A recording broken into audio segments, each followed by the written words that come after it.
శ్రీ గురుభ్యో నమః. గురు పౌర్ణమికి సప్తాహాలు పూర్తి చేసుకునే క్రమంలో ఈరోజు 5వ సప్తాహంలో 4వ రోజు పారాయణ చేసుకోబోతున్నాం. ఓం సమర్థ సద్గురు శ్రీ సాయినాథాయ నమః. శ్రీ సాయి లీలామృతం అధ్యాయం 16. ఎందరు భక్తులో అన్ని రూపాలు.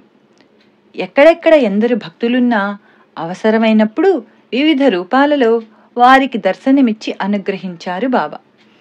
విశ్వమంతా తమ మనోరూపంగా గల ఆ సద్గురువుకు అదొక లెక్కలోనిది కాదు. ఒకప్పుడు ఆంధ్రాలో శ్రీమతి పురందరేకు కలరా వచ్చింది. వైద్యులు కూడా ఆశ లేదన్నారు. అప్పుడు వారింటి ఎదుట దత్తమందిరం పక్కన నిలబడి సాయి దర్శనమిచ్చారు. పురందరేకు ఊది ఇచ్చి తీర్థంతో కలిపి ఆమెకు ఇవ్వమన్నారు. అలా చేయగానే ఆమె త్వరలో కోలుకున్నది. ఒకసారి మహల్సాపతి పల్లకిలో ఖండోబా విగ్రహం పెట్టుకొని ఆ దేవునికి ముఖ్య స్థానమైన జజూరీలో జరిగే ఉత్సవానికి తీసుకువెళ్ళాడు. ఆ సమయంలో అక్కడ కలరా వ్యాపించిందని తెలిసి అతడు దిగులుగా పల్లకీ నానుకొని నిల్చుండగా తన వెనుక ఎవరో ఉన్నట్లు తోచి తిరిగి చూస్తే అక్కడ సాయి స్పష్టంగా దర్శనమిచ్చి అదృశ్యమయ్యారు. ఆయన తనతో ఉన్నారని గుర్తించిన మహల్సాపతి సాటి వారికి ధైర్యం చెప్పి 4 రోజులు ఉత్సవంలో పాల్గొన్నాడు. తర్వాత అందరూ షిరిడీ చేరగానే సాయి, యాత్ర బాగా జరిగింది కదూ, నీవు పల్లకీ నానుకొని నిల్చున్నప్పుడు నేనక్కడికొచ్చాను అన్నారు. శ్రీమతి చంద్రబాయి బోర్కర్ 1908లో చాతుర్మాస్యానికి కోపర్గాంలో ఉన్నది. ఒకరోజు ఆమె వద్దకొక ఫకీరొచ్చి రొట్టెలు ఉల్లి పచ్చడి కోరారు. చాతుర్మాస్యంలో తాను ఉల్లి వాడనని ఆమె చెప్పగానే ఆ ఫకీరు వెళ్ళిపోయారు. బాబా ఉల్లి తింటారు గనుక ఆ ఫకీరు వారేనని ఆమెకు స్ఫురించింది. తర్వాత ఆమె షిరిడీ వెళ్ళినప్పుడు నాకు రొట్టెలు ఉల్లి పచ్చడి ఇవ్వలేదు కదా, ఎందుకొచ్చావు అన్నారు బాబా. ఆమె అవి సమర్పించడానికే వచ్చానన్నది. బల్వంత్ ఖోజోకర్ 1911లో ఒక రోజున మసీదులో బాబా వద్ద సెలవు తీసుకుని తిరుగు ప్రయాణమై కొంత దూరం వెళ్ళాక అదే తనకు చివరి దర్శనమని తోచి మరలా ఆయన్ను ఒక్కసారి చూడాలనిపించింది. కానీ అది షిరిడీ సాంప్రదాయానికి విరుద్ధం కదా అనుకుంటూ ఉంటే అక్కడ లెండీలో కంచెలోంచి బాబా తొంగి చూచి, వెళుతున్నావా, మంచిది, వెళ్ళిరా అన్నారు. మసీదులో ఉన్న బాబా లెండీ వద్ద దర్శనమివ్వడమే ఆశ్చర్యం. రేగే తన కుమార్తె వివాహానికి 1914లో బాబాకు ఆహ్వానం పంపాడు. స్వయంగా వివాహానికి రాగలనని ఆయన జాబు వ్రాయించారు. సరిగ్గా ముహూర్తానికి పోస్టులో సాయి వద్ద నుంచి విభూతి, దానిని వధూవరులకు పెట్టమన్న ఆదేశము అందాయి. అదే సమయానికి ఒక ఫకీరొచ్చి అతని మామగారిని 1 పైసా దక్షిణ కోరాడు. పని తొందరలో అతడు పట్టించుకోలేదు. కానీ వచ్చింది సాయియేనని తర్వాత స్ఫురించి బాధపడ్డాడు.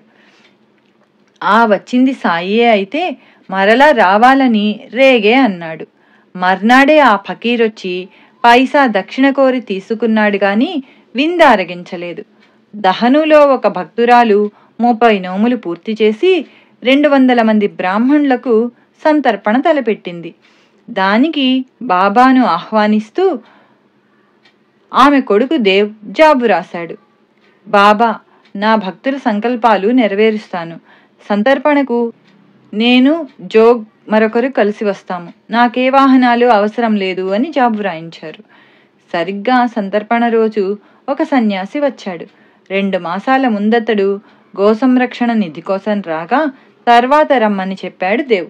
కానీ ఇప్పుడితడు తాను నిధికై రాలేదని, భిక్ష కోసమే మరిద్దరితో కలిసి వచ్చానని, భోజన సమయానికి రాగలమని, తమకు బండి అవసరం లేదని చెప్పి వెళ్ళాడు. అలానే ఆ ముగ్గురు వచ్చి మధ్యాహ్నం భోంచేశారు. తర్వాత సాయి తనకిచ్చిన మాట ప్రకారం సంతర్పణకు రాలేదని దేవ్ నిష్ఠూరంగా షిరిడీకి జాబు రాశాడు. ఆ ఉత్తరం తెరవకముందే బాబా, దేవ్ నిష్ఠూరంగా వ్రాసిన జాబులే అది, నేను విరాళాలకు రాలేదని, మరిద్దరితో కలిసి విందుకు రాగలనని, మాకు బండి అవసరం లేదని చెప్పి అతనికి తెలుపుకోజూచాను. నన్నతడు గుర్తుపట్టలేదు అన్నారు. అది తెలిసి దేవ్, అతని తల్లి సంతోషించారు. బల్వంత్ నాచ్నే అన్నగారిని ప్రమాదకరమైన శస్త్రచికిత్సకని 1909లో బొంబాయిలో బేజేకర్ ఆసుపత్రిలో చేర్చారు. దహనులో కుటుంబమంతా ఆతృతగా ఉన్నారు. ఇంతలో ఒక సాధువు వచ్చి భిక్ష కోరాడు. నాచ్నే వదినగారు ఎంతో ఆదరంతో ఆయనకు భిక్ష పెట్టారు. కాని ఆయన బెండకాయ కూర కావాలన్నాడు. అందరూ తినగా మిగిలిన బెండకాయ కూర ఉన్నదని, అది అతిథికి తగదని తలచి వేయలేదని ఆమె చెప్పింది. ఆ కూరే అడిగి వేయించుకున్నాడా సాధువు. భోజనమయ్యాక అతడు అందర్నీ ఆశీర్వదించి బొంబాయిలో శస్త్రచికిత్స క్షేమంగా జరిగిందని చెప్పి వెళ్ళిపోయాడు. ఆ సాయంత్రమే ఆసుపత్రి నుంచి శస్త్రచికిత్స బాగా జరిగిందని, ఆ వెంటనే ఒక సాధువు వచ్చి రోగిని ఆశీర్వదించి వెళ్లారని కబురొచ్చింది. తర్వాత 4 సంవత్సరాలకు నాచ్నే మొట్టమొదటిసారిగా షిరిడీ వెళ్ళాడు. సాయి అతనిని చూస్తూనే, నేనొకప్పుడు ఇతనింటికి భోజనానికి వెళ్ళాను. నేను అడిగితే కాని ఇతని వదినగారు బెండకాయ కూర వేయలేదు అన్నారు. ఆనందలాలి తన అనుభవం ఇలా చెప్పాడు. ఒకప్పుడు సాయి ఒక బ్రాహ్మణ రూపంలో వచ్చి దక్షిణ అడిగితే నేను 2 అణాలు ఇచ్చాను. మరొకసారి ఒక మార్వాడీలా వచ్చి తమకు ఆకలిగా ఉందని చెప్పారు. 4 అణాలిచ్చి మార్వాడి హోటల్కెళ్ళి భోంచేయమన్నాను. తర్వాత నేను షిరిడీ వెళ్ళినప్పుడు ఈ వివరాలన్నీ ఆయన చెప్పి, నేనితని దగ్గరికి వెళ్ళినప్పుడు మార్వాడి హోటల్కెళ్ళి భోంచేయమన్నాడు అన్నారు. ఒకప్పుడు షిరిడీలో టెండూల్కర్ అనే భక్తుడు రోజు భోజనానికి సాయిని ఆహ్వానించి నిత్యము ఇద్దరికీ భోజనం సిద్ధం చేయించేవాడు. ఒకనాటి రాత్రి 10 గంటలకు హోటల్ యజమాని పాత్రలు తోముకుంటుండగా ఒక సాధువు వచ్చి, నా అన్నం నాకివ్వు అన్నారు. అతడు భోజనం ఇవ్వగానే, ఇది సిద్ధం చేయించిన వ్యక్తిని పిలు అన్నారా సాధువు. టెండూల్కర్ గాఢ నిద్రలో ఉండి కబురు చేసినా రాలేదు. మాది నాథ సాంప్రదాయం, నీవెప్పుడూ ఇలాగే ఆకలిగొన్న వారికి అన్నం పెడుతూ ఉండు అన్నారాయన. మరో రోజు ఆ సాధువు తామేనని టెండూల్కర్తో చెప్పి, ఎవరైనా అన్నం అడిగితే వ్యర్థంగా తిప్పి పంపకూడదు, ఏమీ లేకుంటే బెల్లం ముక్కైనా ఇవ్వాలి అన్నారు బాబా. భక్తులకు సాయి బాహ్య రూపాలలోనే కాక స్వప్నంలో కూడా దర్శనము, సందేశము ఇచ్చేవారు. జీవులకు బయట లోపల ఆయనే ఉన్నారు. ఒకనాడు రహటా నుండి కుశాల్ చందును తీసుకురమ్మని కాకాకు టాంగా ఇచ్చి పంపారు బాబా. అతనిని చూస్తూనే కుశాల్ చంద్ ఆశ్చర్యపోయాడు. కారణం, నాటి మధ్యాహ్నమే స్వప్నంలో అతనికి బాబా కనిపించి వెంటనే షిరిడీ రమ్మని చెప్పారు. కాని అతడు గుర్రం దగ్గర లేక వెంటనే రాలేకున్నానని బాబాకు కబురు పంపాడు. అంతలోనే టాంగా తీసుకుని కాకా అక్కడికి చేరాడు. ఇద్దరూ వెంటనే షిరిడీ చేరారు. ఒక శివరాత్రి నాడు సాయి అనుమతితో దాసగను గోదావరి స్నానానికి కోపర్గాం వెళ్ళాడు. అక్కడ స్నానమయ్యాక ఒక సాధువుకు పావలా ఇచ్చాడు. అతడు షిరిడీ చేరగానే బాబా నవ్వుతూ, గోదావరి వద్ద నీవిచ్చిన దక్షిణ చేరింది అని తమ చేయి చూపారు. అక్కడ దాసగను ఆ సాధువుకిచ్చిన పావలా కాసే ఆయన చేతిలో ఉన్నది. సద్గురువు ఆశీస్సులతో యాత్ర చేస్తేనే ఉత్తమ ఫలితం ఉంటుందని వారి భావం. ఒకరోజు పాటిల్ భాయ్తో సాయి నవ్వుతూ, నువ్వు గొప్ప ధనవంతుడవై బొంబాయిలో పెద్ద భవనం కట్టిస్తావు, అప్పుడు నన్ను కూడా పిలవాలి సుమా అన్నారు. పాటిల్, బాబా నన్నెందుకు ఎగతాళి చేస్తారు, అది జరిగేది కల్లా అన్నాడు.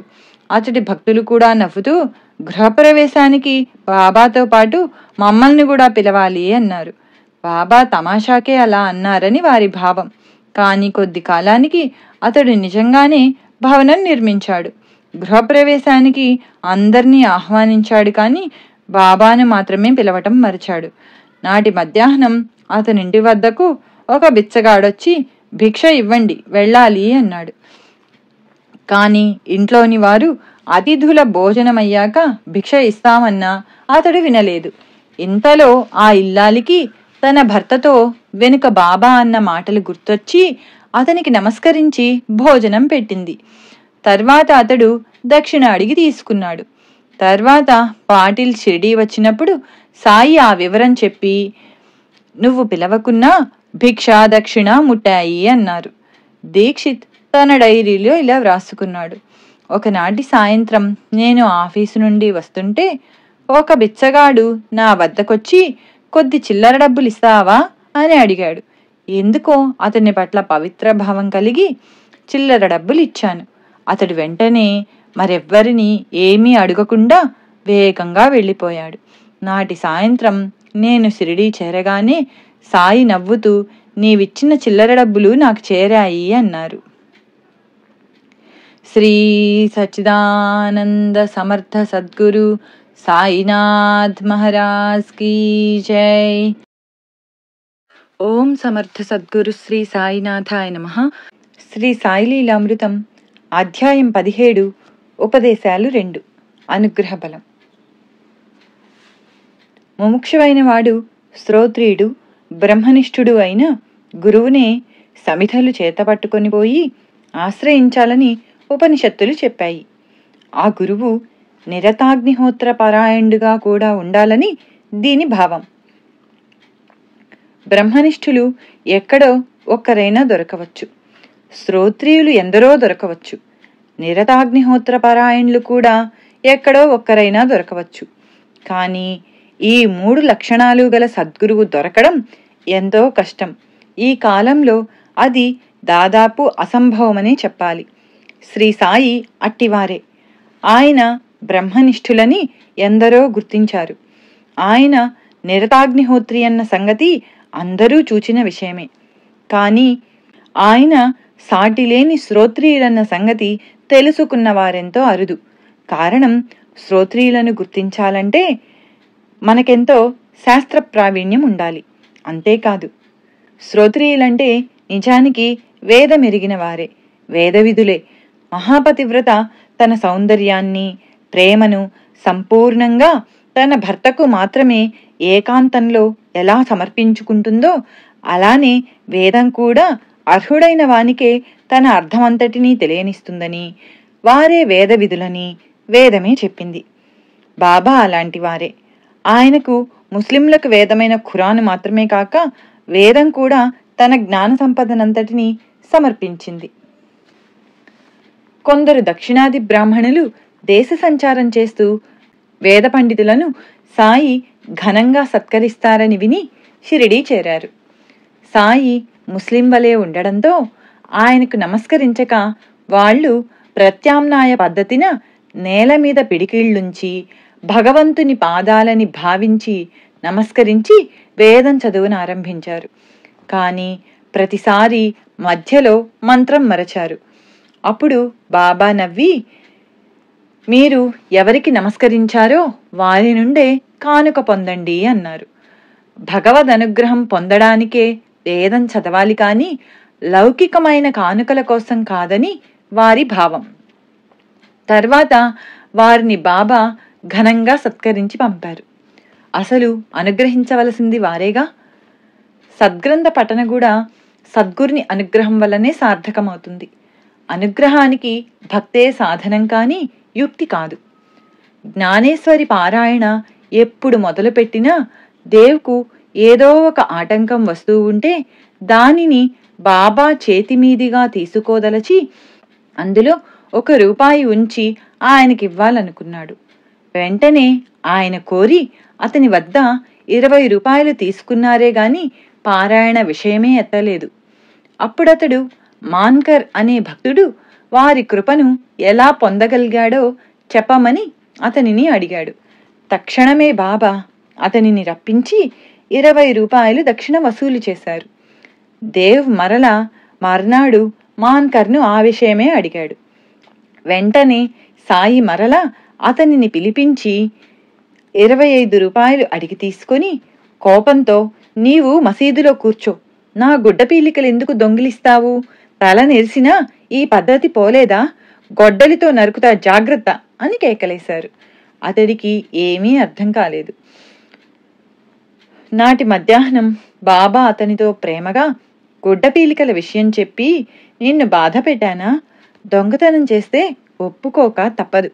ఏం చేస్తాం, దైవమే సాక్షి అని మరలా 12 రూపాయలు దక్షిణ తీసుకున్నారు. నీవు రోజు ఉదయం వాడాలో జ్ఞానేశ్వరి పారాయణ చెయ్యి. నీకు మంచి జరీసాలువా ఇవ్వదలచాను. చింకిగుడ్డలు దొంగిలించడమెందుకు అన్నారు. ఈసారి దేవుకు పారాయణ చక్కగా సాగింది. అతడు భక్తితో సద్గ్రంథ పఠన ద్వారా సాయి అనుగ్రహాన్ని పొందాలి కాని వారిని వీరిని ఆశ్రయించకూడదని వారి భావం. సామాన్యుల బోధలు చింకిగుడ్డలు, సద్గురువిచ్చేది జరీ శాలువ. దానిని పొందాలంటే దానిని ఇవ్వగలవారినే అడగాలి.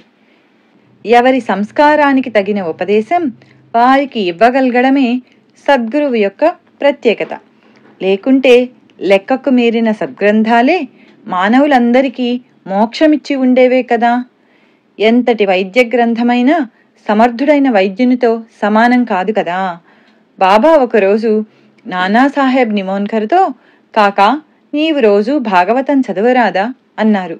చదవాలనే ఉన్నది, కానీ నాకు సంస్కృతం రాదు అన్నాడు నిమోన్కర్. పర్వాలేదు, ఈ మసీదు తల్లే నేర్పుతుంది, చదువు అన్నాడు. అతడు అలాగే ప్రారంభించాడు. కొద్ది కాలానికి అతడికి ఆ గ్రంథం అర్థమై దీక్షిత్, జోగ్ మొదలగు పండితులకు కూడా జటిలమైన శ్లోకాలు వివరించగలిగేవాడు. తన పాండిత్యం గురించి అతనిలో అహంకారం తలెత్తిందో ఏమో. కొన్నాళ్ల తర్వాత అతనిని ఇతరులకు చెప్పేందుకు మనమెవరం, దానివలన మనలో అహం బలపడుతుంది అని వారించారు సాయి.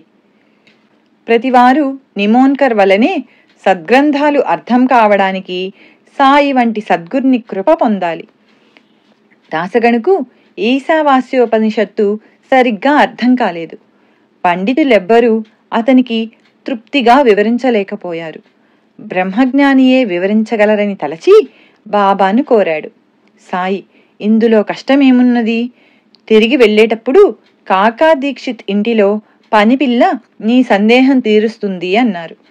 సాయి పరాచకమాడారని అందరూ అనుకున్నారు. కాని దాసగను మాత్రం ఆయన మాట పూర్తిగా నమ్మి కాకా దీక్షిత్ ఇంటికి వెళ్ళాడు. మరురోజే ఒక పాత చీర ధరించిన పనిపిల్ల గిన్నెలు తోముతూ అందమైన ఎర్రని చీర గురించి పాడుతోంది. దాసగను జాలిపడి ఆమెకొక మంచి చీర ఇప్పించాడు. మర్నాడు ఆమె ఆ కొత్త చీర ఇంట్లో దాచి పాత చీరే కట్టుకొని వచ్చింది. అయినా ఆమె ముఖంలో సంతోషం అలానే ఉన్నది. ఆ సన్నివేశంలో ఈశోపనిషత్తు సారాంశం దాసగణుకు ఇలా తోచింది: సుఖదుఃఖాలు మనోకల్పితాలు, సర్వము ఈశ్వరమయమని, ప్రసాదమని గుర్తించేవాడు ఏ పరిస్థితిలోనైనా ఆనందిస్తాడు. బాబా తమను సేవించే వారికి సాధనలో తగిన సూచనలు ఇచ్చేవారు. సేవకుడు అబ్దుల్లా ఇలా చెప్పాడు: ఖురాను చదివేటప్పుడు కునికిపాట్లు పడవద్దని బాబా చెప్పారు. కొద్దిగా తిను, రుచులకు పోవద్దు, ఒక్క వంటకం చాలు, ఎక్కువ నిద్రపోవద్దు అన్నారు. నేను ఒక రాత్రి ప్రార్థన చేస్తూ అరచేతుల్లో ముఖముంచుకొని కునుకు తీశాను. అప్పుడు సాయి, చంద్రుణ్ణి చూడ యత్నిస్తున్నావా ఏమి అన్నారు. నేను కొద్దిసేపటికి మళ్లీ నిద్ర తూగి ఆయన మీద పడ్డాను. ఆయన ప్రేమతో నా పాదాలు తట్టి లేపారు. నేను మరురోజు మధ్యాహ్నం దోసిట్లో నీళ్లు తీసుకున్నప్పుడు అందులో స్పష్టంగా చంద్రబింబం గోచరించి పులకించిపోయాను. ఆ దర్శనం ప్రసాదించబోతామని ఆయన ముందుగా చెప్పారు. ఒక్కొక్కసారి ఆయన నన్ను చెడ్డగా తిట్టేవారు. నన్ను, జోగ్ను కొట్టారు కూడా. అది ఆశీర్వచనమే. ఆశ్రితుల భక్తి విశ్వాసాలను బాబా ఎన్నో రీతిలో పటిష్టం చేసేవారు. ఆయన అప్పుడప్పుడు భక్తులకు పంచడానికి దుకాణం నుండి మిఠాయి తెప్పించేవారు. ఆ వర్తకుడు 1916లో ఒకరోజు ప్లేగుతో మరణించాడు. శవం ఇంకా అక్కడే ఉన్నది. బాబా అప్పుడే మిఠాయి తెమ్మని నార్కేను పంపారు. ధైర్యముంటే అలమరాలోని మిఠాయి తీసుకుపోమ్మని ఆ వర్తకుని భార్య చెప్పింది. అతడు భయపడుతూనే మిఠాయి తీసుకువెళ్ళాడు. బాబా అదే ప్రసాదంగా పంచి నార్కేతో అది తింటే చచ్చిపోతావని, ఊరు విడిస్తే బ్రతుకుతావని అనుకుంటున్నావు. అలా ఎన్నటికీ జరగదు. ఎక్కడున్నా సమయం వచ్చినప్పుడు మృత్యువు కొడుతుంది అన్నారు. బాబా ఒక్కొక్కసారి కుష్ఠరోగుల చేత ఊది అందరికీ ఇప్పించేవారు. అయినా ఎవరికీ ఏ ప్రమాదమూ జరగలేదు. శ్రీమతి మేనేజర్ ఇలా చెప్పింది. వెళ్ళిపోతున్న ఒక కుష్ఠరోగిని వెనక్కు పిలిచి అతని మూటలోని పాలకోవా నాకిచ్చారు. ఆయన చర్య ఎవరికీ అర్థం కాలేదు. కానీ సాయి నా అసహ్యం గుర్తించి నాకు నమ్రత, సహనము, సోదరభావము బోధిస్తున్నారని నాకు తెలుసు. ఆయన శక్తి ఆరోగ్య సూత్రాలకు అతీతమని గుర్తించాను. ఒకరోజు సీతాఫలాలు అమ్మే మనిషి ఫలాల వెల ఎక్కువ చెప్పింది. సాయి చాలాసేపు బేరమాడి 10 అణాలకు 6 పండ్లు కొన్నారు. ఇంతలో మరొక ఆమె ఆ పండ్లే తెచ్చింది. ఆమెను 6 అణాలకు 10 పండ్లిమ్మన్నారు బాబా. ఆమె వెంటనే ఇచ్చింది. అప్పుడు సాయి చెరో రూపాయి ఇచ్చి, మొదట వచ్చిన పండ్లకు గిరాకీ ఎక్కువ కనుక 6 పండ్లకు 10 అణాలు, తర్వాత వచ్చిన పండ్లకు విలువ తగ్గుతుంది కనుక తక్కువ వెల నిర్ణయించాము. అయినా ఎవరి పుణ్యఫలం వారు పొందారు అన్నారు. పుణ్యసూత్రం ఎలా పనిచేస్తుందో! సాయి అనుగ్రహం ఒక్కొక్కప్పుడు మాటలకందని అనుభూతిగా భక్తులకు లభించేది. నారాయణాశ్రం ఇలా చెప్పాడు. భక్తుల ఆత్మవికాసానికి బాబాగారి ప్రత్యక్ష సాన్నిధ్యం అక్కరలేదు. మసీదులోనే కాక గదిలో కూడా వారి ప్రభావం ఉండేది. అయితే బాబా ప్రసాదించేదంతా స్వీకరించగలవారు ఎవరూ లేరు కాబోలు. ఆయన తర్వాత వారి స్థానానికి ఎవ్వరూ వారసులు కాలేదు. వారి స్పర్శ కొన్ని చిత్రమైన అనుభవాలు, శక్తులు ప్రసాదించేది. ఒక్కొక్కసారి భక్తుని తలను ఒక ప్రత్యేక రీతిని స్పృశించేవారు. లేక అపవిత్ర భావాలను అణచివేస్తున్నట్లు భక్తుని శిరస్సుపై గట్టిగా నొక్కేవారు. లేక పదే పదే తట్టేవారు. అలాగాకుంటే భక్తుని శిరస్సు, వెన్ను చిత్రమైన రీతిని నిమిరేవారు. ఒక్కొక్క స్పర్శకు ఒక్కొక్క ప్రభావం ఉంటుంది. ఆయన అదృశ్యంగా కూడా భక్తునిలో అద్భుతమైన మార్పు తెచ్చేవారు.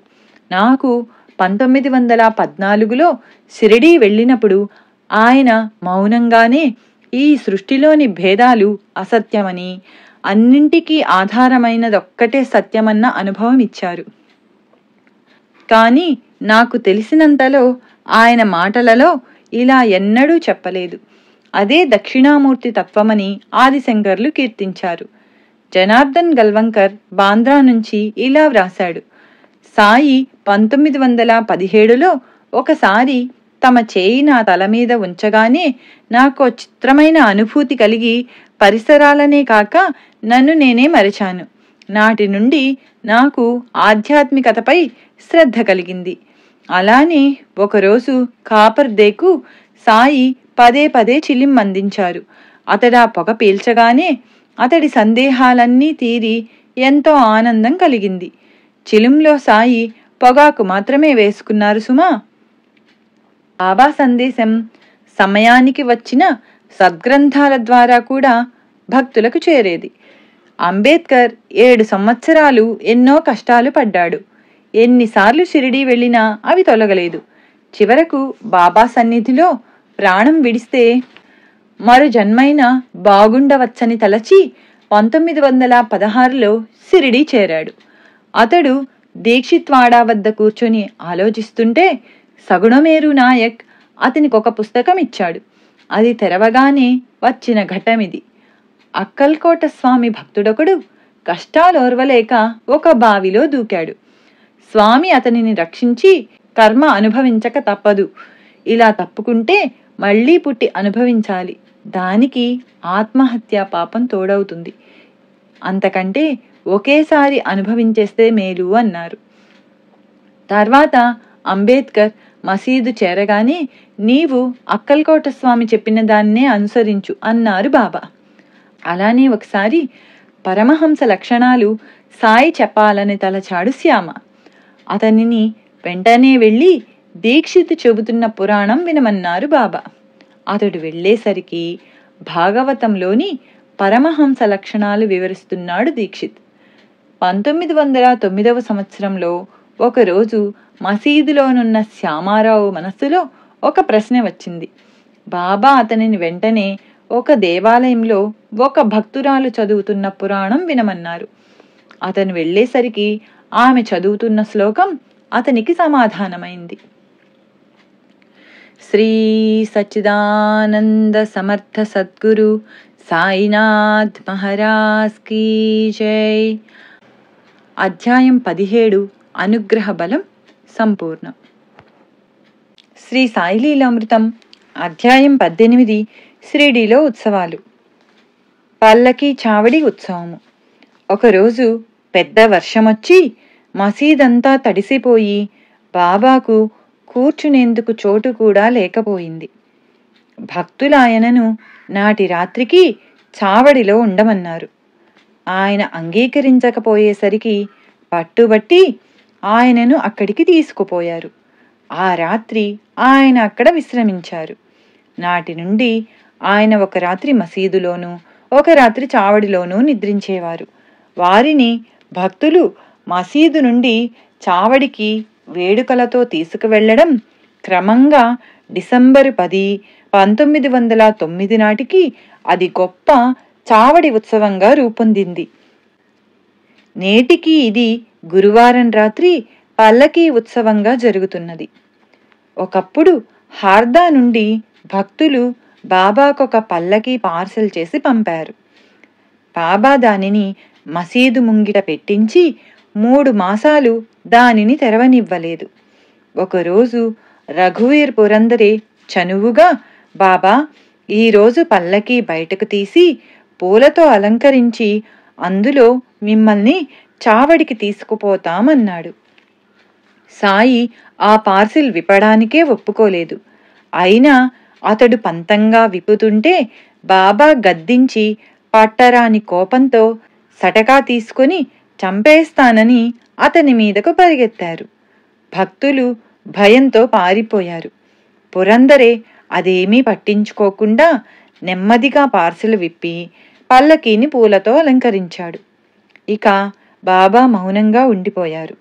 అది చూచిన పురందరే పంతంగా, ఇక నుండి మిమ్మల్ని పల్లకీలో ఊరేగింపుతో చావడికి తీసుకెళ్తాము అన్నాడు. అలా మాత్రం ఎన్నటికీ జరగనివ్వను అన్నారు బాబా. అతడు, అయితే పల్లకీ ఖాళీగా మోసుకుపోతామా ఏమి అన్నాడు. సాయి ఉగ్రులై, నీవు ముందు బయటికి పోతావా లేదా అని చెడ్డగా తిడుతూ సటకాతో బెదిరించారు. అతడు త్వరగా ఆ పని పూర్తి చేసి స్వగ్రామం వెళ్ళిపోయాడు. అతడు అనుమతి కోరినప్పుడు బాబా ఏమీ మాట్లాడకుండా ఊది ఇచ్చారు.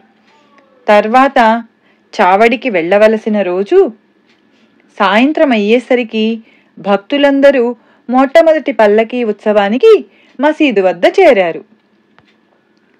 బాబా మాత్రం పల్లకీ ఎక్కనని భీష్మించారు. ఊరి నుంచి అప్పుడే వచ్చిన పురందరే తాను సిద్ధం చేసిన పల్లకీ లేకుంటే తాను ఉత్సవానికి రానన్నాడు. భక్తులెంత బ్రతిమాలినా బాబా తమ పట్టుదల విడవలేదు.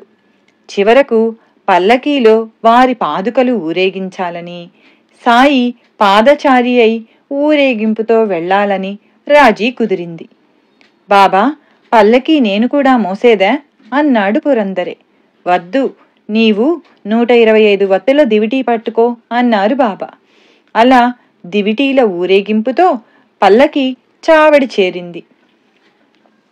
నాటి ఉత్సవం అయ్యాక సాయి పల్లకీని మసీదులో పెట్టనివ్వలేదు. కనుక 3-4 రోజులు అది చావడిలోనే ఉన్నది. చివరికి ఎలాగో ఒక రాత్రి మాత్రం మసీదు ముంగిట ఉంచనిచ్చారు. ఆ రాత్రి దానికున్న 2 వెండి సింహాలు దొంగలెత్తుకెళ్లారు. కనుక దానికొక షెడ్డును నిర్మించనారంభించాడు పురందరే.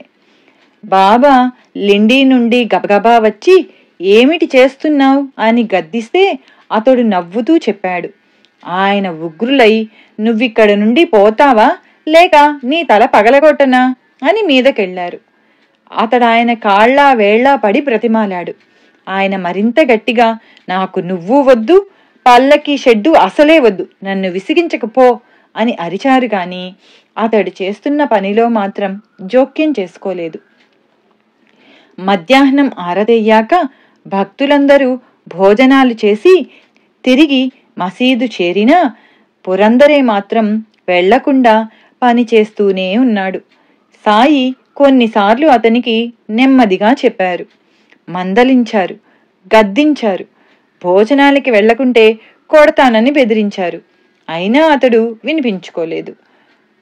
పట్టరాని కోపంతో పలుకకుండా పదే పదే అతనికేసి చూస్తారు, చేత్తో పొట్ట తడుముకుంటారు. ఆ పనికి మాలినవాడు భోజనానికి కూడా పోకుండా నా ప్రాణం తీస్తున్నాడు, నువ్వైనా పిలుచుకుపో అని కాకాసాహెబ్తో చెప్పారు. అతడు సెలవు పెట్టాడు. అదయ్యేలోగా పని పూర్తి చేయాలని చూస్తున్నాడు. అతనిని భోజనానికి పిలుచుకెళ్ళనా అన్నాడు కాకా. వాడు రాడు, ఆ మూర్ఖుడు నేను చెప్పినా వినలేదు అన్నారాయన. వెంటనే పురందరే వారి పాదాలపైబడి పసిపిల్లవానిలా ఏడుస్తుంటే ఎందుకేడుస్తావు, ఊరుకో అన్నారు బాబా. అతడు కళ్ళు తుడుచుకొని, పొద్దుటి నుంచి నన్నింతలా తిడుతున్నారు, కొడతాను, చంపుతాను అని బెదిరిస్తున్నారు, కానీ నేనొక్క పూట భోజనం చేయకపోతే అంత తల్లడిల్లిపోతున్నారే, నాపై మీకెందుకంత దయ, మమ్మింతలా పట్టించుకునేదెవరు అన్నాడు. నోర్ముయ్, వెళ్ళి భోజనం చెయ్యి, కడుపు మండిపోతుంది అన్నారు బాబా. అతడు 2 అడుగులు వేసి చటుక్కున వెనక్కి తిరిగి, నేను వెళితే మీరిదంతా పీకేస్తారు అన్నాడు. బాబా ప్రసన్నులై, నేనేమన్నా రాక్షసుడనా, నేనలా ఏమీ చెయ్యనులే అన్నారు. అతడు భోంచేసి వచ్చి సాయంత్రానికల్లా ఆ షెడ్డుకొక తలుపు బిగించాడు.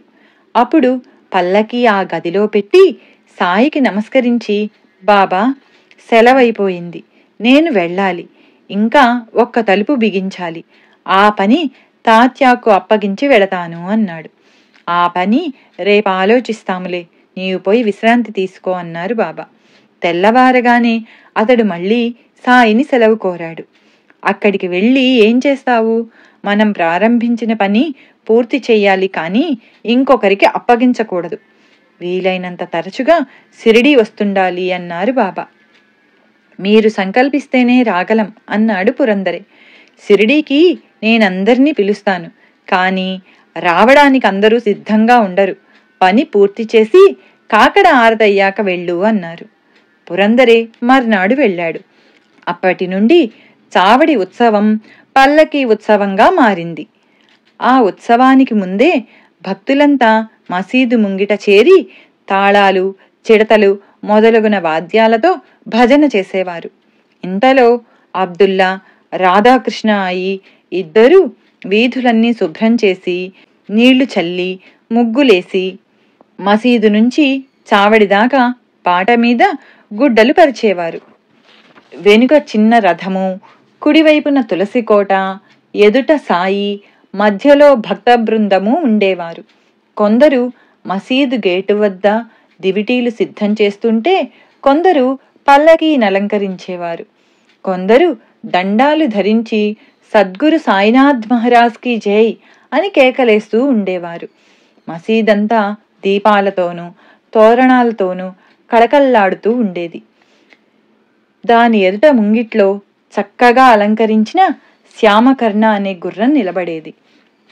అప్పుడు తాత్యా వచ్చి బాబాను సిద్ధంగా ఉండమని చెప్పేవాడు.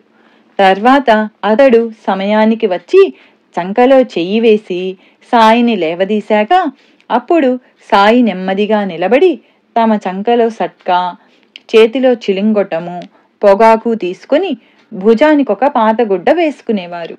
ఆయన అడుగు ముందుకు వేసే సమయానికి తాత్య ఒక బంగారు జరీశాలువ ఆయన భుజాలపై కప్పేవాడు. అప్పుడాయన అడుగు ముందుకు వేసి కుడి కాలుతో ధునిలో కట్టెలు సర్ది కుడి చేతితో అక్కడున్న దీపమార్పి బయలుదేరేవారు. వెంటనే భక్తులు ఎంతో ఉత్సాహంగా మేళతాళాలు మోగించేవారు. వివిధ కాంతులు చిమ్మే టపాసులు పేలుస్తూ మేళతాళాలతో అందరూ ముందుకు సాగేవారు.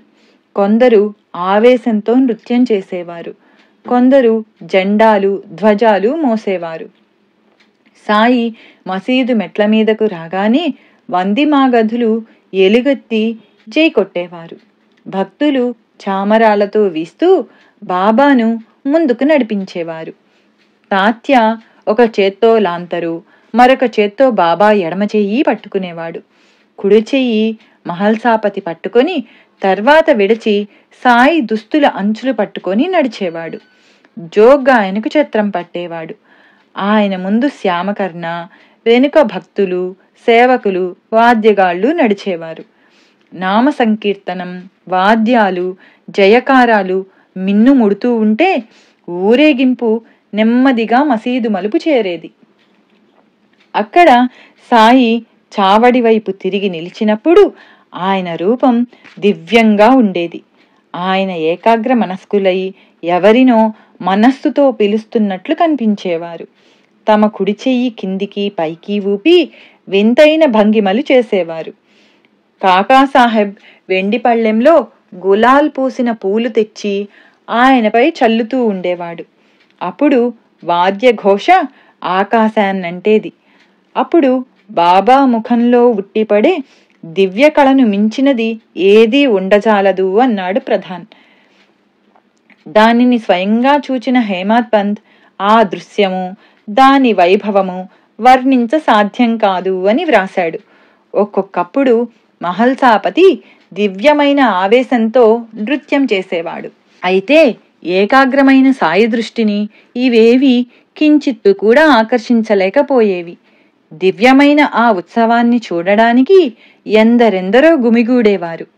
సాయి చాలా నెమ్మదిగా నడిచేవారు. అలా ఊరేగింపు చావడి చేరేది.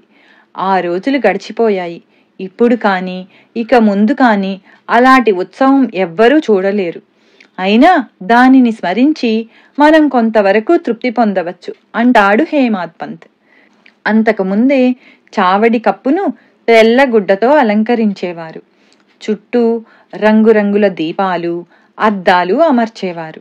ముందుగా తాత్య వెళ్ళి బాబాకు ఆసనము, ఆనుకోవడానికి చెక్క అమర్చి సాయిని కూర్చోబెట్టి అందమైన కోటు తొడిగేవాడు. భక్తులు చక్కని కుచ్చు కిరీటము, పూలమాలలు, ఆభరణాలతో ఆయనను అలంకరించి వారి నుదుట కస్తూరి చందనాలతో నిలువు గీతలు గీసి చుక్కపెట్టి బాబాను తనివి తీరా చూచి ఆనందించేవారు. ఆయన ఏ క్షణాన కోపమొచ్చి వాటిని పారేస్తారోనన్న భయంతో కొందరు తాము తెచ్చిన తలగుడ్డలు, కిరీటము ఆయన తలపై పెట్టక ఆ పైగా పట్టుకునేవారు. సాయి ప్రేమతో వారి భావానికి తల ఒగ్గేవారు. ఆ అలంకారంతో ఆయనెంతో అందంగా ఉండేవారు. అప్పుడు నిమోన్కర్ బాబాకు ఛత్రం పట్టేవాడు. భక్తులొక వంక చామరాలతో వీస్తుంటే శ్యామ చిలింలో నిప్పేసి తాత్యాకిచ్చేవాడు. అతడు అది రాజుకునేలా చేసి సాయికిచ్చేవాడు. ఆయన పొగ పీల్చి మహల్సాపతికి, మిగిలిన భక్తులకు అందించేవారు. ఆ చిలిం గురించి హేమాద్ పంత్ ఇలా వ్రాశాడు: అచేతనమైన ఆ చిలిం ధన్యమైనది. మొదట అదెంతో కఠోర తపస్సు చేసింది. కుమ్మరి దానిని మట్టిగా కాళ్ల కింద తొక్కి గొట్టం చేసి ఎండబెడతాడు. తర్వాత నిప్పుల్లో కాలుస్తాడు.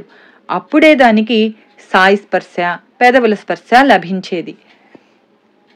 ఇలాంటి సందర్భాలలో కూడా సాయికి ఒక్కొక్కప్పుడు కోపావేశం తొంగి చూచేది. ఫిబ్రవరి 26, 1912 చావడి ఉత్సవానికి మసీదుపై దీపాలు పెట్టడానికి పైకెక్కిన వాళ్లను ఆయన తిట్టారు. ఊరేగింపు బయలుదేరగానే శ్రీమతి జోగ్పై సట్కా విసిరారు. చావడిలో ఆరతి కాగానే కోపంతో జోగ్ చేతులు పట్టుకొని ఆరతి ఎందుకు ఇచ్చావు అని గద్దించారు. బాలా షింపి, త్రయంబక్లు అవి ఆశీస్సులని తలచి సాయికి సాష్టాంగ నమస్కారం చేశారు. ఉత్సవమయ్యాక భక్తులు సాయి మెడలో మాలలు వేసి ఆయనకు పూల గుత్తులు సమర్పించేవారు. చివరకు జోగ్ మంగళవాద్యాలతో సేజారతి చేశాక ఒక్కొక్కరే సాయి వద్ద సెలవు తీసుకుని ఇళ్లకు వెళ్లేవారు. అప్పుడు బాబా ప్రేమగా, నన్ను కనిపెట్టి ఉండు, రాత్రి వచ్చి నన్ను విచారించి వెళ్ళు అని తాత్యాతో అనేవారు. అందరూ వెళ్ళాక భక్తులిచ్చిన గుడ్డలు స్వయంగా పరచుకొని సాయి విశ్రమించేవారు. రోజు విడిచి రోజు సాయి చావడిలో నిద్రించనారంభించాక భక్తులు దానికి తగిన మార్పులు చేశారు. అన్నా చించనీకర్ దంపతులు ఎంతో కాలం షిరిడీలో ఉండి బాబాను సేవించారు. అతనికి 50 సంవత్సరాలు దాటినా సంతానం కలగలేదు. ఒకనాడు శ్యామ, బాబా, నీవెందరి కోరికలో తీరుస్తున్నావు కాని వీరింతగా సేవిస్తున్నా ఒక్క బిడ్డను కూడా ప్రసాదించవేమి అన్నాడు. ఆయన నవ్వి, నన్ను నిజంగా కోరితే ఎప్పుడైనా తీర్చకుండా ఉన్నానా? ఏమీ తెలియని వాడిలా మాట్లాడతావేం? వీరేమీ అడుగలేదు. వీరికి కొడుకును ప్రసాదించిన ఒక్క తరం కంటే వీరి వంశం నిలవదు. అంతకంటే కలకాలం కొనసాగే వంశప్రతిష్ఠ ప్రసాదిస్తాను అన్నారు. ఆయన భావం ఎవరికీ అర్థం కాలేదు. అప్పట్లో అన్నాకొక కోర్టు వ్యాజ్యం 3 సంవత్సరాలు నడిచింది. దాన్ని గురించి ఎప్పుడు అడిగినా అల్లా మేలు చేస్తాడు అనేవారు సాయి. ఒకరోజు అతడు వ్యాజ్యంలో ఓడిపోయినట్లు ఎవరో జాబు రాశారు. అది తీసుకుని దీక్షిత్ అన్న కోపంతో మసీదు చేరగానే సాయి ఉగ్రులై, ఈ ముసలాడికి నా మీద నమ్మకం లేదు, ఆ ఉత్తరం అవతల పారేయండి అని కసిరారు. కొద్ది నెలల తర్వాత కోర్టు వారు అన్నాకు అనుకూలంగా 1800కు డిక్రీ చేశారు. ఆ భక్తులిద్దరూ సంతోషంతో బాబా వద్దకొచ్చి ఆ పైకమంతా దక్షిణగా వారినే తీసుకోమన్నారు. ఆయన నవ్వి, అది నేనేం చేసుకుంటాను, నాకు ఇల్లా కుటుంబమా, నీవే తీసుకో అన్నారు. చివరకు సాయికి ఆశ్రయమైన చావడి మరమ్మత్తుకు ఆ పైకం వినియోగించారు. అందుకే అక్కడ లక్ష్మీబాయి దామోదర్ బాబరే అని ఆ దంపతుల పేర్లుంచారు. నిత్య ఆరతులు. ప్రతిరోజు ఉదయం 5 గంటల ప్రాంతంలో భక్తులందరూ ఛత్ర చామరాలు, దండాలు తీసుకుని ఆరతికి మసీదు చేరేవారు. ఒకరు బాబా పక్కన నిలబడి ఛత్రం పడితే ఒకరు చామరంతో వీస్తుండేవారు. అప్పుడు మేఘుడు అంతా సిద్ధం చేసి బాబాకు ఆరతిచ్చేవాడు. వెంటనే భక్తులందరూ శ్రీ సచ్చిదానంద సమర్థ సద్గురు సాయినాథ్ మహారాజ్ కి జై అని ఎలుగెత్తి చాటి తాళాలు చేతులు తడుతూ ఆరతి పాడేవారు. ఆరతి తమ ఎదుట తిరగకుండా ఛత్రచామరాలు పట్టిన వారు దూరంగా ఒదిగి నిలిచేవారు. తర్వాత ఒక్కొక్కరే సాయికి నమస్కరించి ఊది తీసుకుని కాలకృత్యాలకెళ్లేవారు. కొద్దిమంది బాబా సన్నిధిలో కూర్చునేవారు. ఇలా రోజుకు 4 ఆరతులు జరిగేవి. మేఘుడు జీవించి ఉన్నంతకాలం అతడే ఆరతిచ్చేవాడు. తర్వాత బాపు సాహెబ్ జోగ్ ఆ కార్యక్రమాన్ని స్వీకరించాడు. అవి నేటికి ఇలానే జరుగుతున్నాయి. లెండి యాత్ర. రోజు ఉదయం 8:30 గంటల ప్రాంతంలో సాయి లెండికి వెళ్లి వచ్చేవారు. అప్పుడు మొదట మసీదు ముంగిట వాద్యగాళ్లు చేరి మేళం వాయించేవారు. టోపీ, దండం, ప్రత్యేక దుస్తులు ధరించిన 2 సేవకులు మసీదు మెట్ల వద్ద నిలిచేవారు. వారందరితో కలిసి సాయి బయటకొచ్చి మసీదు మలుపులో మారుతి ఎదుటకొచ్చి అటువైపుకు కుడి చేత్తో చిత్రమైన సైగలు చేసేవారు. తర్వాత 4 దిక్కుల వైపు తిరిగి తీక్షణంగా చూస్తూ అవే సైగలు చేసేవారు. తర్వాత గురుస్థానం దగ్గరనున్న వీధుల కూడలిలో నిలిచి అచటి వేప చెట్టు వైపుకు చూస్తూ తమ గురుస్థానానికి శ్రద్ధాంజలి చెప్పుకుంటున్నట్లు సైగ చేసేవారు. తరువాత మిగిలిన 3 దిక్కుల వైపుకు అలానే సైగలు చేసేవారు. వాడాలోని వారు, అప్పుడే షిరిడీ చేరిన భక్తులు వారిని అక్కడ దర్శించి నమస్కరించుకునేవారు. తర్వాత ఆయన దక్షిణంగా ఉన్న వీధుల కూడలిలో నిలిచి సైగలు చేసేవారు. ఇప్పుడక్కడ గుర్తుగా గూటిలో సాయి పాదుకలు ప్రతిష్ఠించారు. అక్కడ తిలాజీ గురవ్ ఇల్లు మాత్రమే ఉండేది. అక్కడ నుండి లెండి కనిపించేది. ఒకరోజు ఆ సమయంలో లెండిలోని ఒక చెట్టును ప్రభుత్వ కూలీలు నరుకుతున్నారు. అది చూచి గురవ కుమారునితో, సాయి, ఆ చెట్టును నరకవద్దని చెప్పు, దానికి ప్రాణముంటుంది అన్నారు. ఆ యువకుడు, వారు మనం చెబితే వింటారా అన్నాడు. క్షణంలో బాబాకు కోపం వచ్చి, వెధవా, నీకెంత తెలివి పెరిగిందిరా అని అతణ్ణి పక్కనే చూస్తూ ఊరుకున్న బూటి, జోగ్, ఫస్లేలను కూడా కొట్టారు. కాని మరుక్షణమే శాంతించారు. తర్వాత ఆయన దక్షిణంగా ఇప్పుడు విఠలుని మందిరమున్న చోట ఆ ఇంటి గోడను ఆనుకొని నిలిచేవారు. భక్తులు ఆయనకు మరలా నమస్కరించుకున్నాక ఇంకా దక్షిణంగా చౌరాస్తాలో నిలిచి అన్ని దిక్కుల వైపు సైగలు చేసేవారు.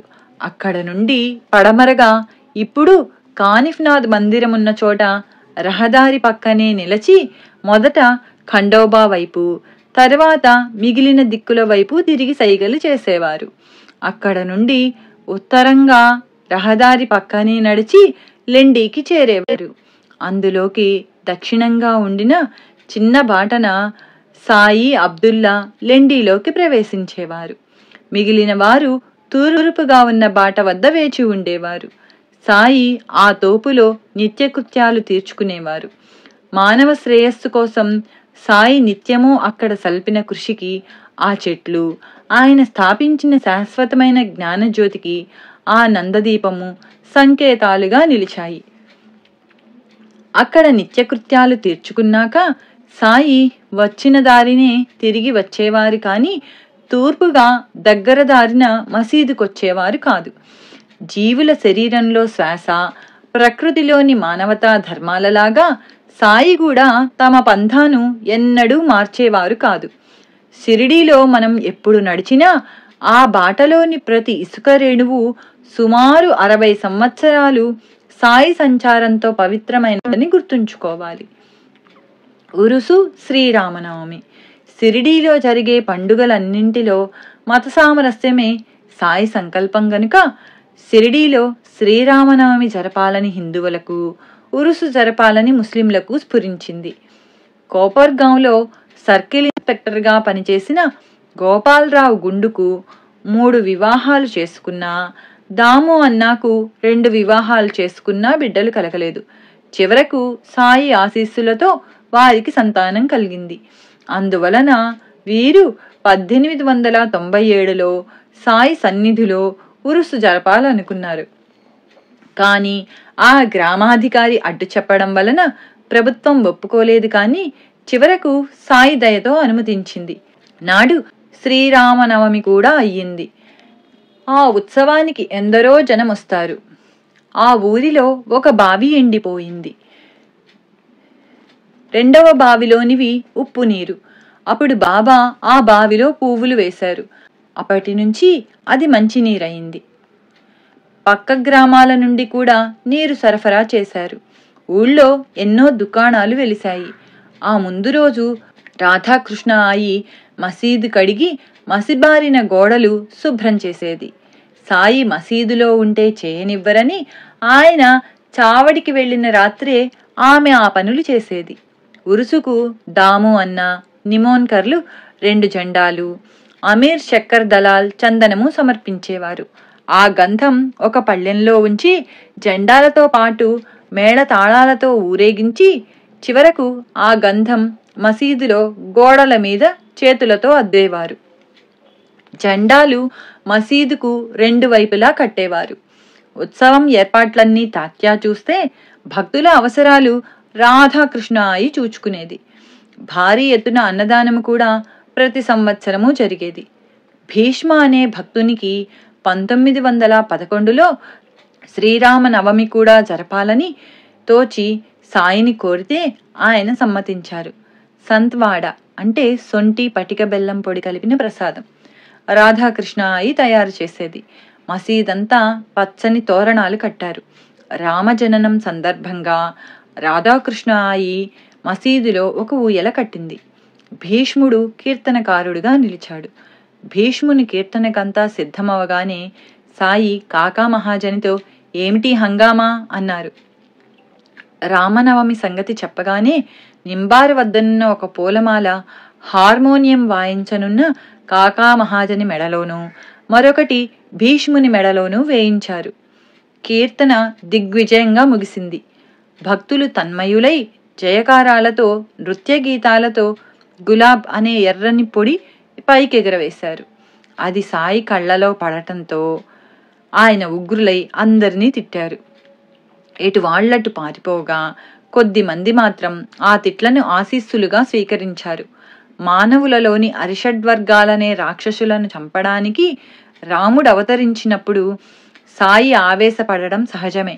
అంతేకాదు, భక్తులెప్పుడు కొత్త పని ప్రారంభించినా బాబా ఆవేశపడేవారు. అప్పుడాయన ఊయల విరగ్గొడతారని భయపడి కాకా మహాజని దానిని విప్పబోయాడు. సాయి శాంతించి ఉత్సవం పూర్తి కాలేదని చెప్పి వారించారు. నాటి ఆరతి, మరురోజు కీర్తన, గోపాల కళోత్సవాలు కూడా చక్కగా జరిగాయి. ఇలా ఒకే రోజు రామనవమి పగలు జెండా ఉత్సవము, సాయంత్రం గంధము జరిగాయి. భక్తులు మతభేదాలు మరచి రెండింటిలోనూ ఉత్సాహంగా పాల్గొన్నారు. 1913 సంవత్సరం నుండి నవమికి ముందు నామ సప్తాహం కూడా ప్రారంభించారు. ఆ సంవత్సరం బాలబువామాలి, 1914లో బాలబువా సుతార్లు కీర్తన చేశారు. ఆ తర్వాత నుండి సాయి ఆ సేవను దాసగణుకు అప్పగించారు. క్రమంగా ఆ ఉత్సవానికి వచ్చే జనుల సంఖ్య కొన్ని సంవత్సరాలలో 75,000 దాకా పెరిగింది. అయినా అంటువ్యాధులు, కలహాల వంటివి ఎన్నడూ జరగలేదు. దుకాణాలు, సంతర్పణలు, కుస్తీ పోటీల వంటి వినోద కాలక్షేపాలు పెరిగిపోయాయి. గుర్రము, పల్లకి, రథము, వంట పాత్రలు మొదలగునవి భక్తులు సమర్పించడంతో సాయి సన్నిధి ఒక సంస్థానంగా రూపుదిద్దుకున్నది. అయినా నేటి విద్యుద్దీపాలకు అతీతంగా వెలిగే నక్షత్ర గ్రహ గోళాలలాగా, మహానగరాల సవ్వడి మాటునున్న అతి సామాన్యము, అపారము అయిన ఆకాశంలాగా ఈ వైభవం చాటున సాయి మాత్రం మహత్తరము, అతి నిరాడంబరము అయిన జీవితాన్నే కొనసాగిస్తున్నారు. ఒక రామనవమికి మహానగరాల నుండి కోటీశ్వర్లు ఎన్నెన్నో మిఠాయిలు తెచ్చి అర్పించారు. కానీ సాయి నా భోజనం ఇంకా రాలేదు అన్నారు. కొంతసేపటికి ఆయన శ్యామతో ఈ జనంలో నెట్టుకురాలేక ఒక ముసలి పేదరాలు రోడ్డు పక్కన చెట్టు కింద కూర్చున్నది, ఆమెను తీసుకురా అన్నారు. తీసుకురాగానే ఆమెతో బాబా నాకేమి తెచ్చావు అన్నారు. ఆమె ఆ ముందు రోజు సాయి కోసం జొన్న రొట్టెలు చేసుకొచ్చింది.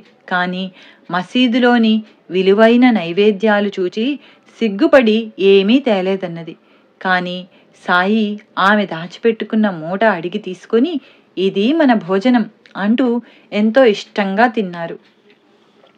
గురు పూర్ణిమ 1918 సంవత్సరంలో ఒకరోజు పండరి నుండి వచ్చిన కృష్ణజీ నూల్కర్ చావడిలో ఉన్నారు. బాబా శ్యామతో ఆ ముసలయ్యను అంటే నూల్కర్ను ధుని వద్ద స్తంభాన్ని పూజించుకొమ్మని చెప్పు అని అతడు చెప్పి రాగానే మీరంతా కూడా చేసుకోరాదా అన్నారు సాయి. దేవా మీకైతే చేస్తాం గాని స్తంభాన్ని ఎందుకు పూజిస్తాము అన్నాడు శ్యామ. మొదట అంగీకరించని బాబా అతడు పట్టుబట్టిన మీదట ఒప్పుకున్నారు. ఇంతలో నూల్కర్ పంచాంగం చూస్తే నాడు వ్యాస పూర్ణిమ, అదే గురు పూర్ణిమ. తాత్య, దాదా కేల్కర్, శ్యామ మొదలగున వారు సాయికి ధోవతులిచ్చి పూజించారు. అప్పటి నుండి సిరిడిలో గురు పూర్ణిమ చేసుకోవడం ఆచారమైంది. సాయి నోటి మీదుగా భక్తులకు చేసుకోమని చెప్పిన ఉత్సవం ఇదొక్కటే. అయితే సాయి స్తంభాన్ని ఎందుకు పూజించమన్నారు? భక్తుల శ్రేయస్సు కోరి మాత్రమే గురువును సేవించు అన్న భావాన్నే సంకేతంగా సాయి చెప్పారు. గురువెన్నడు నన్ను పూజించు అనడు. జ్ఞాని దృష్టిలో అందరూ పరమాత్మ స్వరూపాలే. వారికి శిష్యులెలా ఉంటారు? తాను గురువునని తలచేవాడు ఆ పేరుకే తగడన్నారు రమణ మహర్షి. అలా అనలేదు కనుకనే సాయి సద్గురుడు.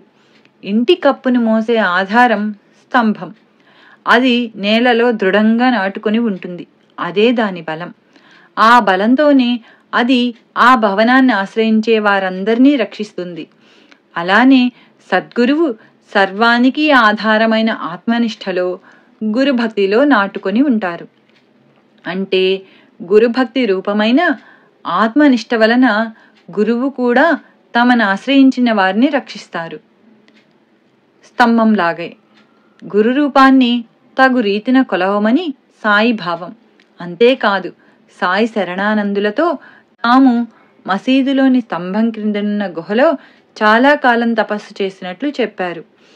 చతుర్విధ పురుషార్థాలను సాధించుకోవడానికి సర్వజీవులకు ఆశ్రయము అవకాశము అయిన ఈ జగత్తనే ద్వారకామాయికి ఆధారమైన మూలస్తంభమే సకల విశ్వరూపుడైన సద్గురువు. అందుకే అట్టి మహనీయుని ఇస్లాంలో కుతుబ్ అంటే ధర్మస్తంభము అంటారు. ద్వారకామాయి అనే శరీరం మూలాధారం నుండి సహస్రారం వరకు ఉన్న వెన్నెముక మేరుదండము అనే స్తంభం మీద ఆధారపడి ఉంటుంది. అన్ని ఆధ్యాత్మిక స్థితులను తనలో ఇముడ్చుకున్న గురువుకు అది సంకేతం. నిరంతరం గురువును సేవించిన వారికి అప్రయత్నంగా ఆ మార్గం తెరుచుకొని యోగ విద్య సిద్ధిస్తుంది. సాయికి వారి గురువు వలన సిద్ధించినట్లు. అదే సాయి చెప్పినది. గోపాలరావు గుండ్ ఒకసారి శిథిలమైన మసీదును మరమ్మత్తు చేయించాలని రాళ్లు తెప్పించి చెక్కించాడు. ఆ తర్వాత పని నానా చందోర్కర్కు, నేల చదును చేసి బండలు పేర్చడం కాకా దీక్షిత్కు అప్పగించారు బాబా. మొదట శ్రీ సాయి ఇందుకు ఒప్పుకోలేదు. మహల్సాపతి ఎలాగో ఒప్పించాడు. సాయి చావడిలో నిద్రించిన రాత్రి మసీదులో నేల బాగు చేసి ఎత్తైన పీఠం అమర్చారు. నాటి నుండి సాయి గోనె మీద కూర్చోవడం మాని దానిపై కూర్చోనారంభించారు. 1914వ సంవత్సరంలో భక్తులెంతో శ్రమపడి మసీదు ముంగిట బాగు చేశారు. మొదట అది చాలా చిన్నదిగా ఉండి భక్తులకు ఎంతో ఇబ్బందిగా ఉండేది. దానిని పెద్దది చేసి పైన కప్పించాలని కాకా దీక్షిత్ పని ప్రారంభించాడు. రాత్రంతా కష్టపడి భక్తులు కమ్ములు నాటారు. ఉదయాన్నే చావడి నుంచి వచ్చిన సాయి అది చూచి కోపించి ఆవేశంతో 2-3 కలిసి గాని నాటనలవి గాని ఆ కమ్మెలను ఒక్కరే పీకి పారేశారు. ఆయన ఒక చేత్తో కమ్మె పెరికివేస్తూ మరొక చేత్తో సమీపంలోని తాత్యా పాటిల్ గొంతు పట్టుకున్నారు. అతని తలపాగా బలవంతాన లాక్కుని దానికి నిప్పంటించి ఆ కమ్మెపాతిన గుంటలో వేశారు. కోపంతో సాయి కన్నులు ఎర్రగా అగ్నికణాలలాగా వెలిగాయి. అందరూ భయభ్రాంతులై చూస్తూ ఉండగా శ్రీ సాయి తమ జేబులో నుండి ₹1 నాణెం తీసి భగవదర్పితమన్నట్టు గౌరవంతో ఆ గుంటలో వేశారు. అంతసేపు ఆయన తాత్యా గొంతు విడిచిపెట్టలేదు. తాత్యా భయంతో వణికిపోతున్నాడు. అతనికి ఏమి జరగనున్నదో ఎవ్వరికీ అంతుపట్టలేదు. జోక్యం చేసుకోవడానికి ఎవ్వరికీ ధైర్యం చాలలేదు. చివరకు ధైర్యం చేసి వారింపజూచిన భాగోజీని బలంగా నెట్టి అతని మీద ఇటుక ముక్కలు విసిరారు సాయి. కొంతసేపటికి ఆయన శాంతించి ఒక భక్తుని దుకాణం నుండి జరీ తలపాగా తెప్పించి తాత్యా తలకు చుట్టారు. అది చూచి భక్తులు ఆశ్చర్యపోయారు. చివరకు మసీదు మరమ్మత్తులన్నీ సక్రమంగా పూర్తయిన నాడు సాయి నీమ్గావ్ వెళ్లారు. అక్కడ నుంచి ఆయనను భక్తులు మేళతాళాలతో ఊరేగింపుతో పునరుద్ధరించిన మసీదుకు తీసుకొచ్చారు. ఆ కట్టుబడి పని చేసిన వారిలో కొండాజీ, గాబాజీ, తుకారాం అనే 3 సోదరులు వడ్రంగి కుటుంబానికి చెందిన వారు ప్రధాన పాత్ర వహించారు. సచ్చిదానంద సమర్థ సద్గురు సాయినాథ్ మహారాజ్ కీ జై. శ్రీ సాయి లీలామృతం అధ్యాయం 18 షిరిడీలో ఉత్సవాలు సంపూర్ణం. శ్రీ సాయి లీలామృతం అధ్యాయం 19 ఉపదేశాలు 3. సమర్థ సద్గురువు. భగవద్గీతలో శ్రీకృష్ణుడు ఈ ముల్లోకాలలోనూ తాను పొందవలసినది ఏదీ లేదని, అయినా లోకానికి ఆదర్శంగా ధర్మం నెరవేరుస్తూ ఉంటానని చెప్పాడు.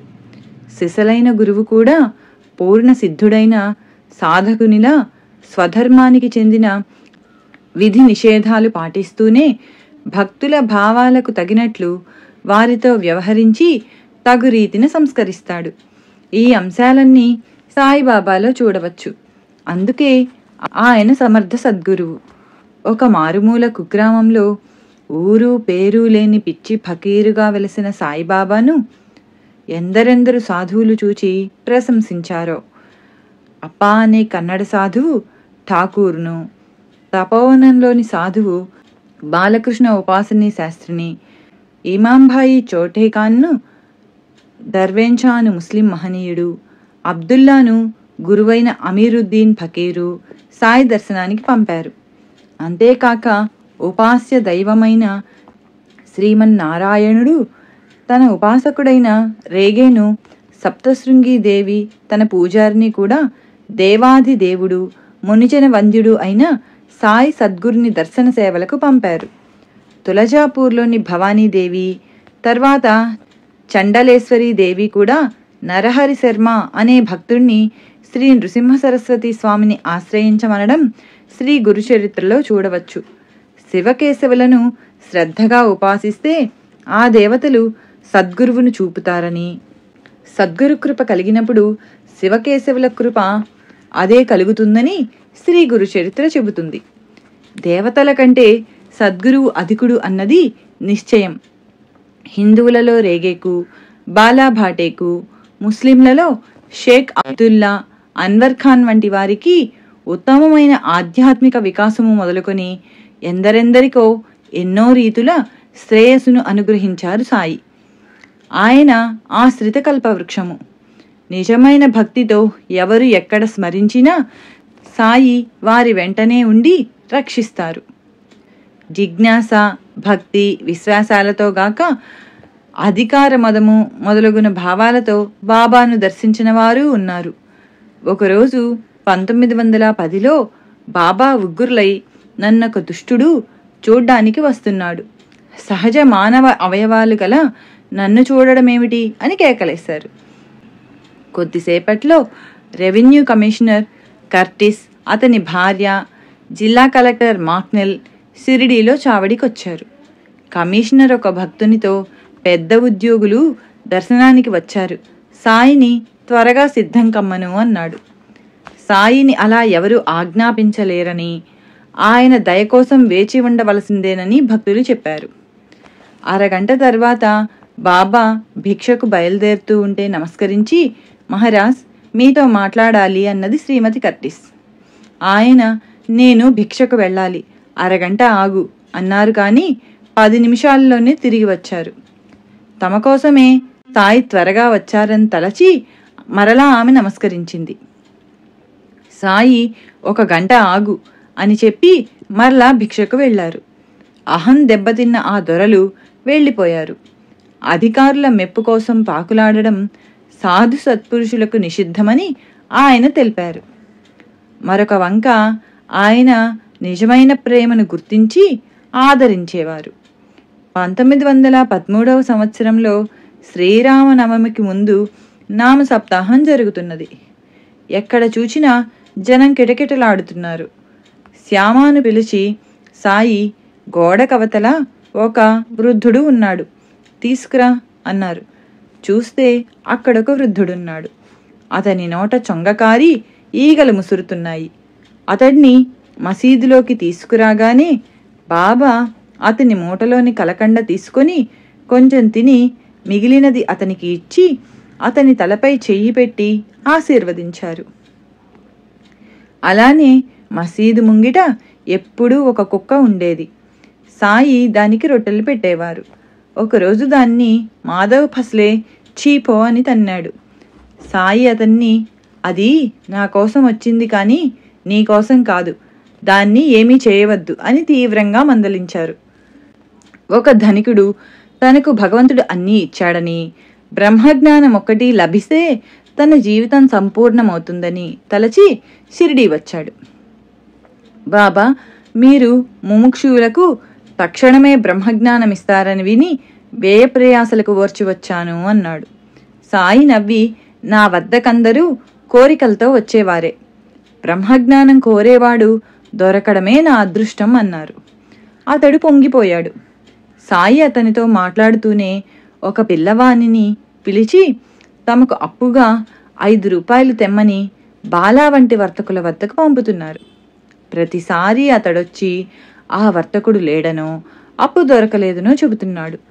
అదంతా చూస్తూ కూడా ఆ ధనికుడు పైసా కూడా రాల్చకుండా, బాబా నేను వెళ్ళాలి, త్వరగా జ్ఞానం ప్రసాదించండి అన్నాడు. సాయి, నా యత్నమంతా అదే, కానీ నేనేం చేసేది? జ్ఞానం కావాలంటే పంచప్రాణాలు, జ్ఞానేంద్రియాలు, మనస్సు, బుద్ధి, అహంకారం ఈ 5 భగవంతునికి అర్పించాలి. అదెంతో కష్టం. నీ వద్ద నాకు అవసరమైన దానికి 50 రెట్లున్నా ఫకీరుగా నాకు అర్హత లేదు కాబట్టి అప్పు లభించదు.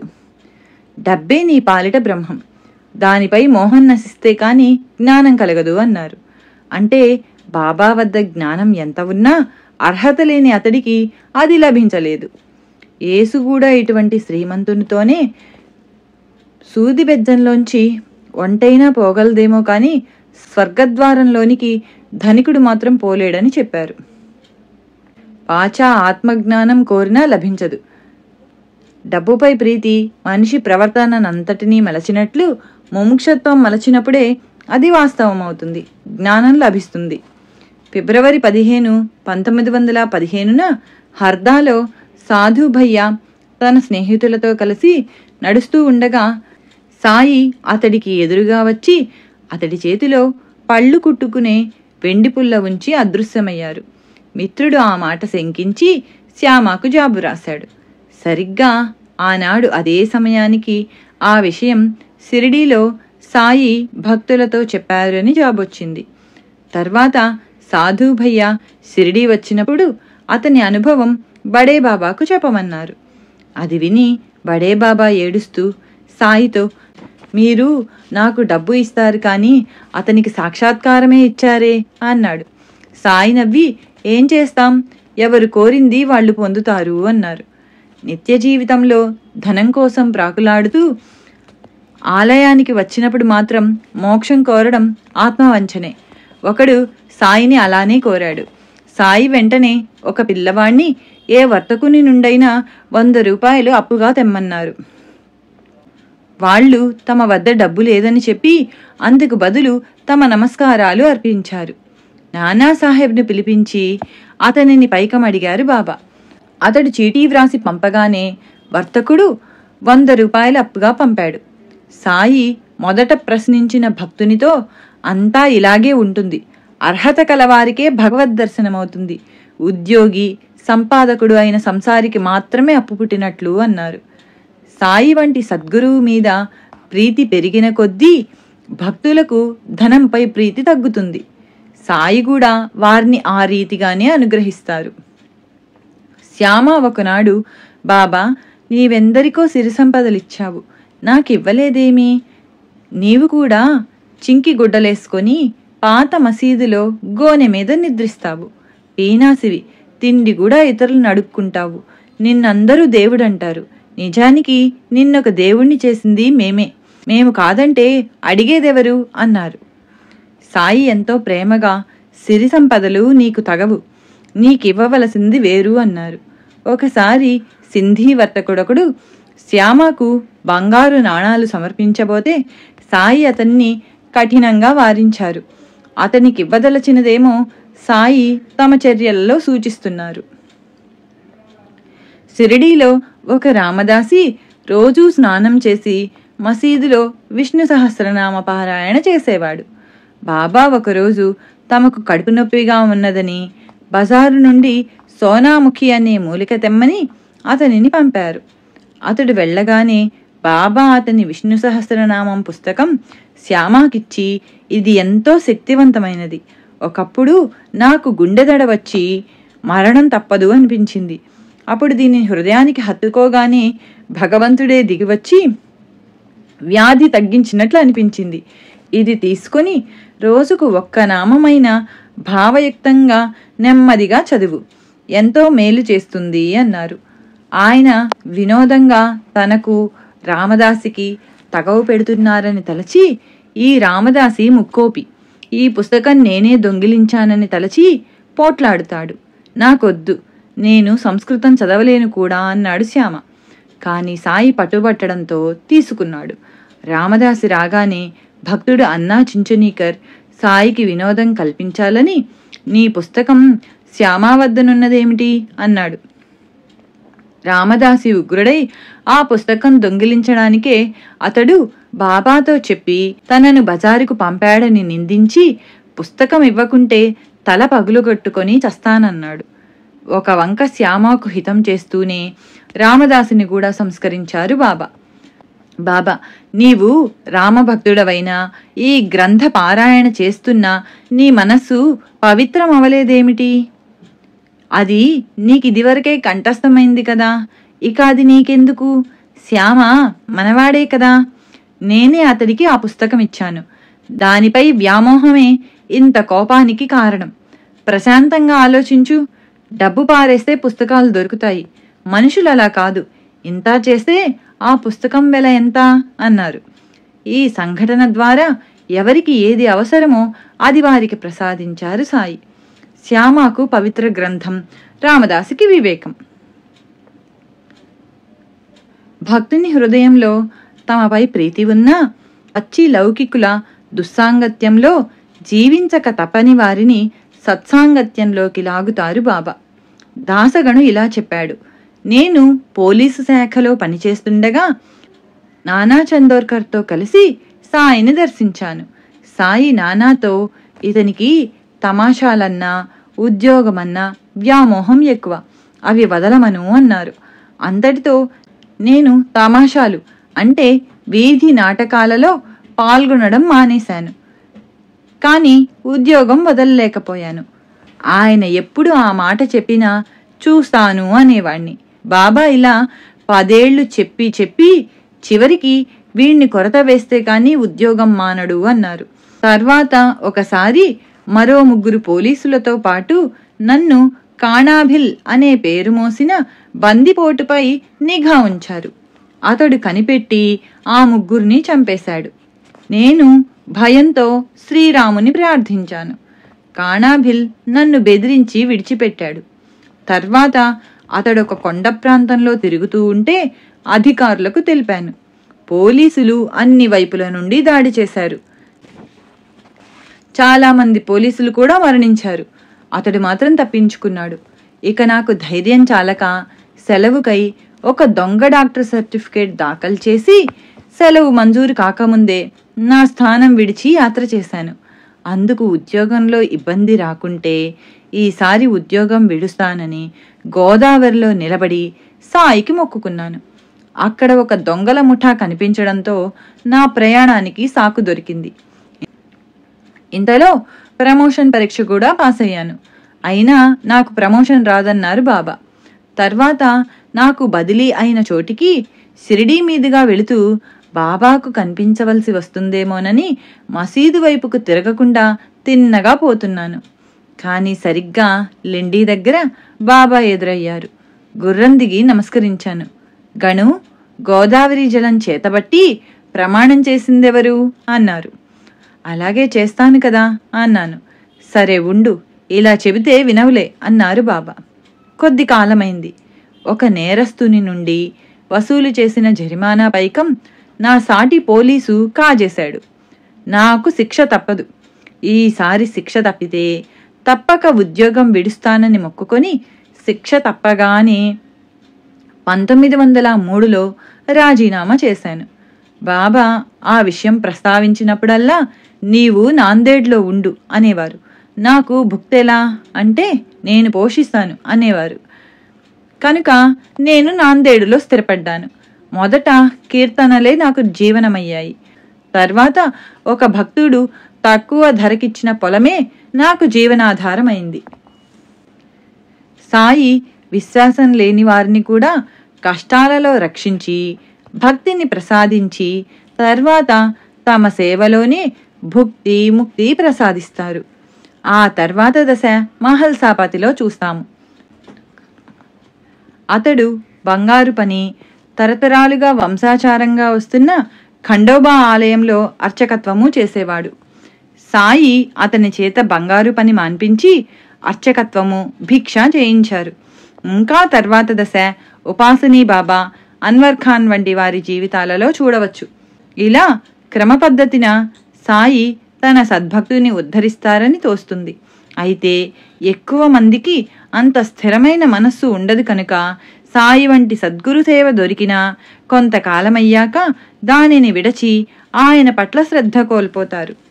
ఆ విషయమే మామిడి పూతను ఉదాహరణగా చెప్పారు సాయి.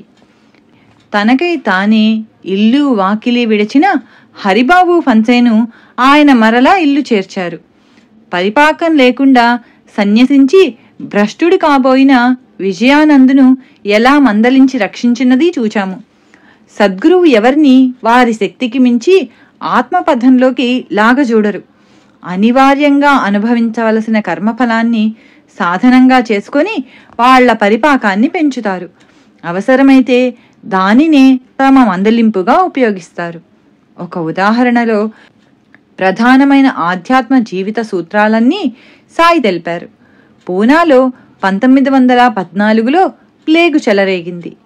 దూబే అను భక్తుడు భయంతో షిరిడీ వస్తానని మొక్కుకున్నాడు. కానీ తర్వాత మనస్సు మార్చుకొని సకుటుంబంగా సాసర్వాడ వెళ్ళాడు. అక్కడ అతని పసిబిడ్డ ఆ వ్యాధితోనే మరణించింది. అతని భార్య కూడా తీవ్రంగా జబ్బుపడింది. నాటి రాత్రి సాయి దూబేకు స్వప్న దర్శనమిచ్చి మానవుడు మొక్కులు చెల్లించి తీరాలి, లేకుంటే ఇలా బాధలొస్తాయి అని చెప్పి అతని భార్యకు నుదుట విభూతి పెట్టారు. వెంటనే దూబే నిద్రలేచి తన భార్య నుదుట విభూతి చూచి ఆశ్చర్యపోయాడు. శ్రీ సచ్చిదానంద సమర్థ సద్గురు సాయినాథ్ మహారాజ్ కీ జై. అవధూత భరద్వాజ మహారాజ్ కీ జై. శ్రీ సాయి లీలామృతం అధ్యాయం 19 సమర్థ సద్గురువు సంపూర్ణం. 5వ సప్తాహంలో 4వ రోజు పారాయణ 15వ అధ్యాయం నుండి 19వ అధ్యాయం వరకు సంపూర్ణం.